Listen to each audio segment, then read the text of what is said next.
pawnee of goods from a mercantile agent who has no authority from the principal to pledge, gets a good title to the goods if agent is in possession of the goods or documents of title to goods with consent of the owner. Agent pledges the good while acting in ordinary course of business of a mercantile agent.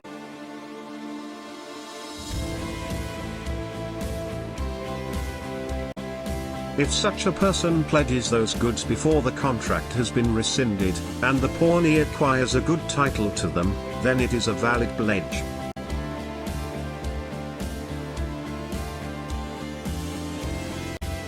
Whereas seller having sold the goods continues to be in possession of goods, or documents of title to the goods, and pledges them either himself, or through a mercantile agent to a pawnee, it will be a valid pledge.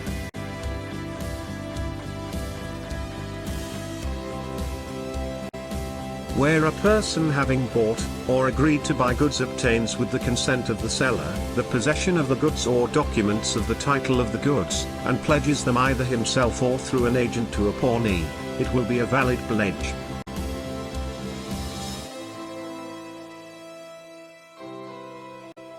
One of the several co-owners of goods in possession thereof with the assent of the other co-owners may create a valid pledge of the goods.